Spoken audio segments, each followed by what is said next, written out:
So who's creating and implementing the blueprint for the future of work? Right? We know agile, agility, and the agile approach to change is a crucial part of the future of work. But to what extent is the agile practice or transformation creating the blueprint, implementing the blueprint? In many situations, the change management function is playing a leading role. So when we come to our Q&A, I would love to have a discussion about what you feel about the areas of overlap. What do you see as the impediments? Do you see the value in aligning these disciplines? If you have had issues, can you share some of them? And if you've seen change management be helpful, can you share some of those highlights? So I hope we could touch on these in the discussion later. One of the things I touched on earlier was how change management and change thinking in general is evolving. And I feel these are crucial, not just to change practitioners, but to us as agilists. And three that I would like to touch on briefly are the SCARF model, the growth mindset, and the emerging concept of change leadership. These are all very broad topics. You may be familiar with them already. And I just want to touch on them to highlight they're important to us as agile practitioners, because I think they're crucial for the future of agile.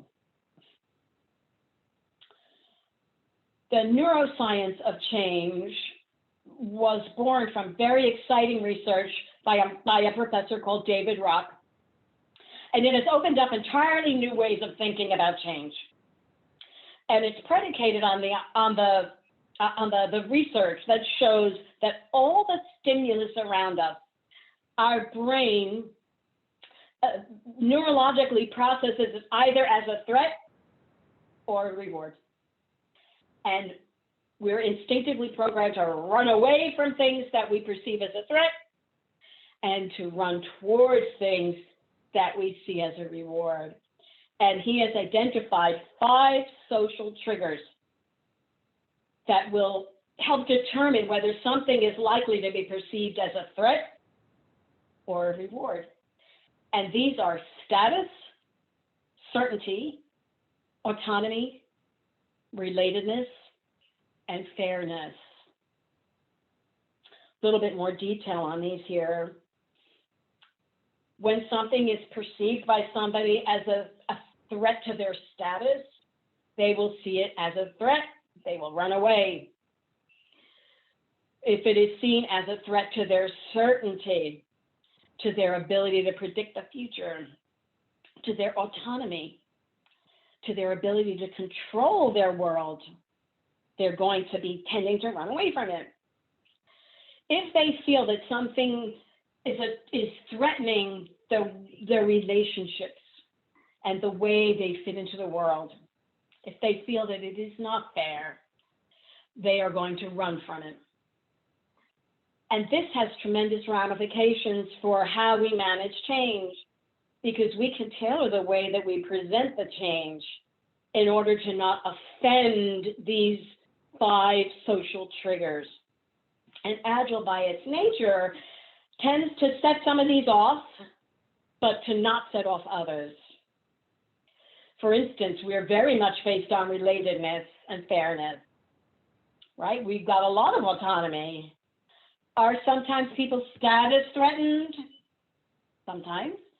And their certainty, if they're unsure how they will fit in with an agile environment? Yeah. But we can certainly use this information to tailor how we present change and how we understand reactions to change.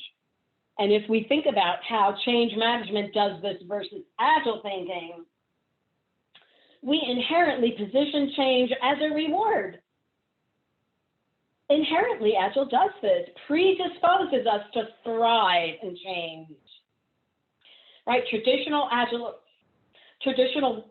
change management approach sees change as anxiety, fear, resistance, has to be managed. In Agile, we see change as learning, as valuable, as improvement, and we welcome it. There's also research on the growth mindset, how two different mindsets can impact how we adapt to change. So clearly, the traditional approach is rooted in the idea that people are fixed and uncomfortable with growing. And Agile is rooted in the idea that failure is no big deal, we learn and grow. Feedback is instructive, change is welcomed. So these are two things that are becoming much more common in the world of change. And they have great relevance both to us in Agile transformations and in Agile practice and in helping to align these two things.